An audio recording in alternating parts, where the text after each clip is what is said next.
Isasalang ka sa maliliit na ilaw na mistulang acupuncture, no?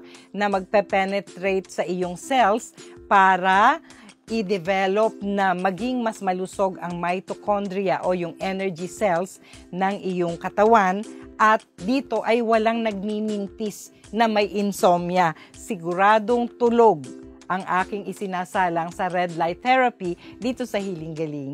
Tignan mo kung alin ang mapapakinabangan mo sa aking payo ngayong umaga. Maraming salamat po sa inyong katanungan. Sana'y makatulong ang aking payo. I-instashot na ang reseta ni Doktora.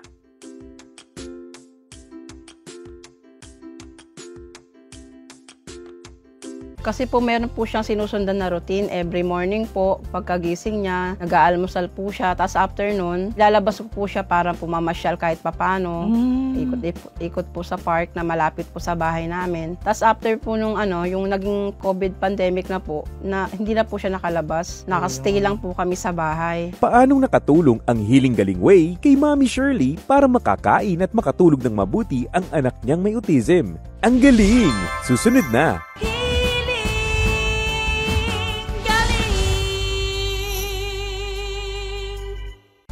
Kung kayo ay may katanungan, mag-text lamang sa 0921-445-0355 o kaya ay mag-email sa healinggaling@ymail.com. Maaari ding mag-comment sa Healing Galing official Facebook page o magpadala ng sulat sa Healing Galing Main Office sa 522 Quirino Highway near Corner Mindanao Avenue, Novaliches, Quezon City.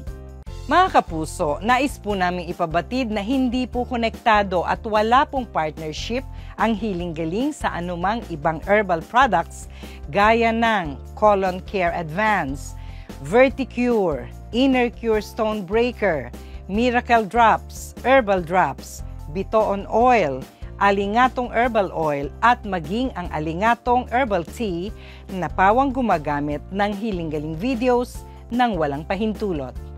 Tulad ng panata sa bayan dito sa GMA Network, labanan ng fake news, dapat totoo.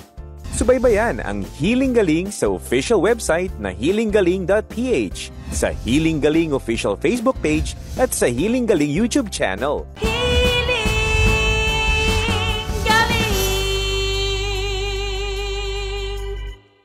Ayon sa mga pag-aaral, ang pagkakaroon ng autism ay madalas may kaakibat ding physical at mental health conditions gaya ng mga sumusunod. Gastrointestinal problems gaya ng constipation at acid reflux. Kahirapang kumain o pagiging mapili sa pagkain. Kahirapang makatulog o putol-putol na pagtulog. Anxiety at depression. Attention Deficit Hyperactivity Disorder o ADHD. Bipolar disorder at epilepsy. Karaniwan na nire-rekomenda ng mga dalubhasa ang iba't ibang klase ng therapy at vitamin supplements para makatulong sa kalusugan ng batang may autism. Maliban dito, mayroon ding mga support group sa komunidad na maaaring salihan para sa mga magulang o caregiver ng taong may autism para matuto mula sa karanasan ng iba kung paano sila lubos na maaalagaan. Mga tunay na kwento ng kagalingan, The Healing Galing Way. Ang galing! Mga kapuso, may isa sa bawat 100 sa ating populasyon dito sa Pilipinas ang may autismo o may autism. Kaya very timely na ang panauhin natin ngayon ay isang mami na eksperto na sa pag-aalaga po sa kanyang anak na may autismo o may autism.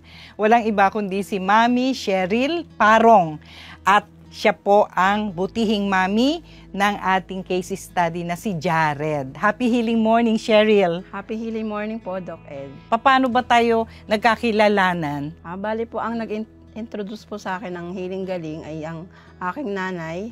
Nung una po, nakikinig lang po siya sa inyo sa radyo. Wala pang COVID? Wala pa po. Okay. 2010 po yun. Sabi niya po, itry mo yung Healing Galing or mga herbal na Para kay Jared? Opo. Bali, nasubukan ko po talaga siya nung nung COVID pandemic yun. So, hindi mo masyadong inintindi ang sinabi ni Mother na ihiling galing mo nga si Jared.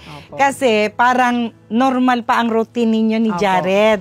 Hindi ka pa masyadong namumroblema sa kanya. no? Kasi ang may autismo po, parang meron silang regular na routine na sinusundan na nakakaagapay naman si Mami Cheryl dahil walang problema, no? At hindi nagrereklamo si Jared. Ano ba ang nabago kay Jared at parang nawala sa wisyo nung may COVID na nga? Kasi po meron po siyang sinusundan na routine. Every morning po, pagkagising niya, nag-aalmusal po siya. Tapos after nun, nilalabas po siya para pumamasyal kahit papano.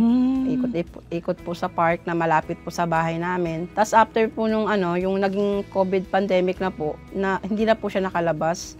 Nakastay lang po kami sa bahay. At hindi kayang paliwanagan ang bata na may autismo na ganito ang nangyayari, anak. Hindi pwedeng lumabas. So, paano ang remedyong ginawa? Bali, yung si Jared po, kinausap po namin, even though hindi po siya nagsasalita, pinaliwanagan na namin na bawal muna lumabas ngayon kasi may mga pulis sa labas, hindi pa pwedeng umalis. Okay. Opo. Tapos, sa tingin ko po, naintindihan naman po niya yun. Tapos, wala namang wild reaction? Wala naman po. Nung una lang po siguro, nanibago po siya. Bali, parang siguro sa isip niya, bakit hindi na ako pwede lumabas? Dati, nagagawa ko naman to. Pagka gano'n na hindi nakakapagsalita ang ating pasyente, paano ang reaction niya? Umiiyak ba? Umuungol lang? Nagagalit? Opo. Minsan po, umuungol o kaya minsan naman po, umiiyak. Kasi hindi niya po ma-express yung gusto niyang sabihin. Sa pamamagitan lang po ng pag-iyak at yung mga pag-ungol nga, doon po siya nakikipag-communicate po. Okay. At saka, nasanay siguro siya na hindi ganun kasindami ang araw-araw ay tao sa bahay. Dahil nung wala pang COVID, lumalabas ang mga tao sa bahay, nagtatrabaho, namamasyal, namimili. Biglang nakulong na kayo. Anong reaction ni Jared? Nanibago po siya kasi ang dami po namin sa bahay. Yung kuya niya at yung kapatid niyang bunso, nandun din. Kaya nagsama-sama, medyo naguluhan siya. Bakit? Kumbaga sa isip niya, diba dapat to may pasok ba't nandito? Dapat ako lang binabantayan ni nanay Bakit nandito sila? Parang ganun po yung dating sa kanya. I see. Nagka-problema siya sa pagtulog ba? Ano yung napansin? Hindi na makapagkatulog? Opo. Sa hapon kasi yung routine niya, tulog niya after ng tanghalian niya, mga 2 o'clock yan. Na po, tulog na talaga siya. Pero nung COVID? Hindi po, nahirapan po siya matulog. Dahil anong nirereklamo niya? Dahil maingay. Kasi nandun po yung bunso ko rin maingay. Opo, maingay. Tatlo kasi itong anak mo to. Opo, puro lalaki po Ay, puro boys pa, di ba? Magulo. At pangalawa si Jared. So, paano nakatulong ang Healing Galing kay Jared? Malaking naitulong po ng Healing Galing kasi po, dahil sa limited access lang po yung pamamalengke ko, paglabas ko, nagkaroon po ako ng idea na subukan na po talaga yung Healing Galing products. Kung kailan lockdown at saka ka naghanap ng Healing Galing outlet, saan ka nakasumpong? Yung po sa Taguig. Kaya lang po nung time na yun, nagsarado rin. Pero, nag-online po sila, yung pwedeng online umorder. Okay. Tapos pa po yun. Kaya medyo... yung iba nga meet up pa. Opo. Okay, so ikaw mo na lang. Opo, ko na lang po yung healing oil tsaka yung B vitamins. Ayun. Kahit malapit po sa Taguig yung Pateros.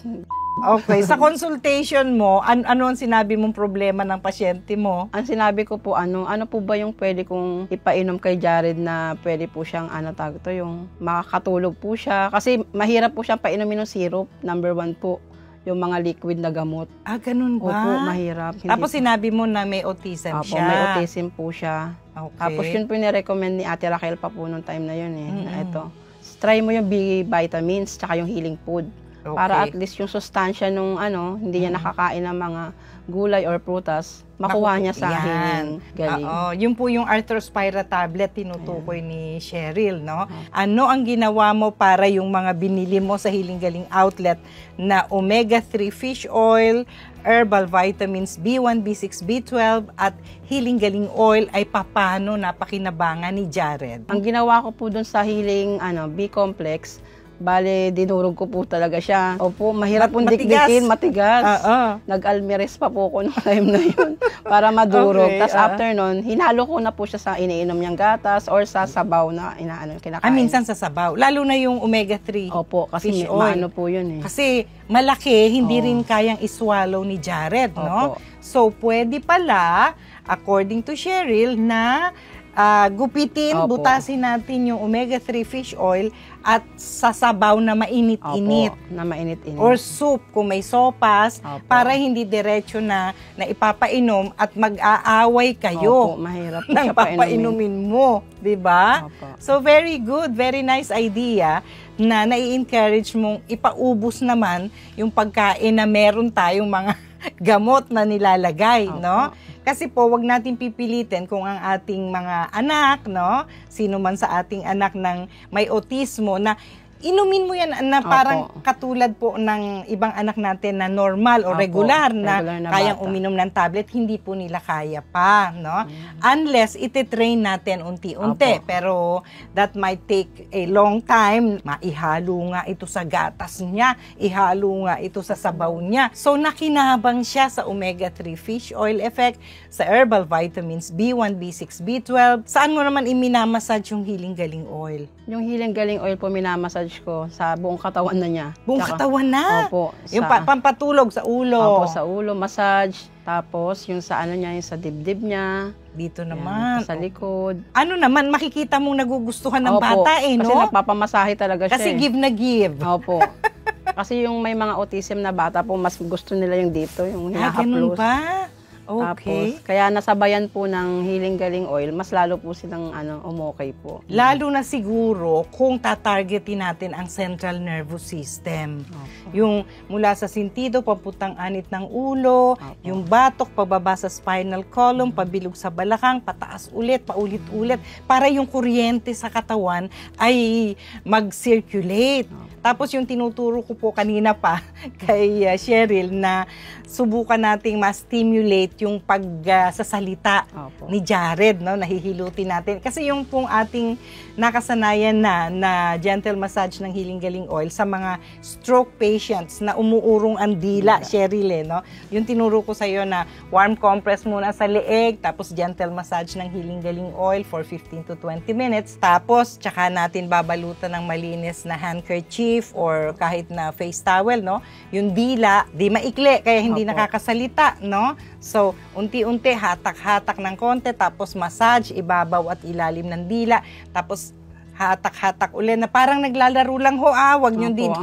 wag niyo bibiglain na matinding hatak, no? So, very gently lang, hanggang unti-unti, basta't nakakarinig ang pasyente natin, makakapagsalita yan kapag Opo. na-adjust natin yung dila. Siya yung turuan mong mag-massage. Opo. Para baka may maramdaman siya ditong something na kailangang mas madalas or mas matagal.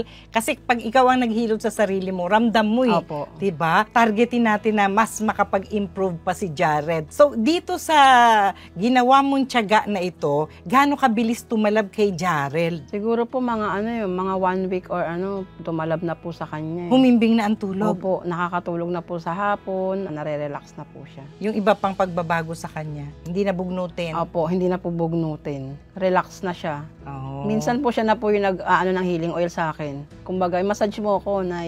Talaga? Kasi binibigay niya sa akin yung Yung oil. Opo. Para hilutan mo siya. Opo. Kasi minsan nakakalimutan ko rin kasi nga, syempre 3 sila nasa bahay nung time na yun. Mm-mm. Siya na po nagpapaalala na imasahe ko O na siya. biro mo. Opo. Nagkukusa siya Opo. kasi naramdaman niya yung effect na Opo. positive sa kanya. Opo.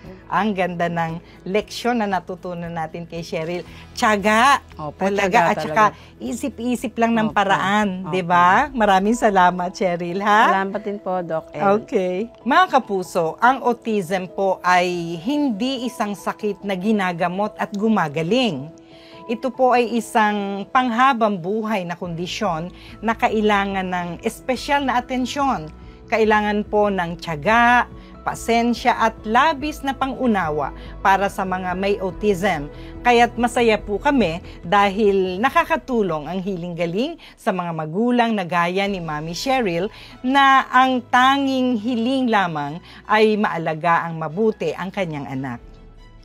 At kung may pahabol pa po kayong mga katanungan, ipagpapatuloy po natin ang talakayan tungkol sa autism, insomnia at kahirapang kumain at iba pa sa ating e-consulta live online program mamayang alas 9 hanggang alas 11 ngayon din pong umaga sa Healing Galing official Facebook page at sa Healing Galing YouTube channel. Muli, ako po ang inyong lingkod sa kalusugan, si Dr. Edinel Calvario, na lagi nagpapaalala, may hatid na kalusugan ang lunti ang kalikasan. Happy healing morning po!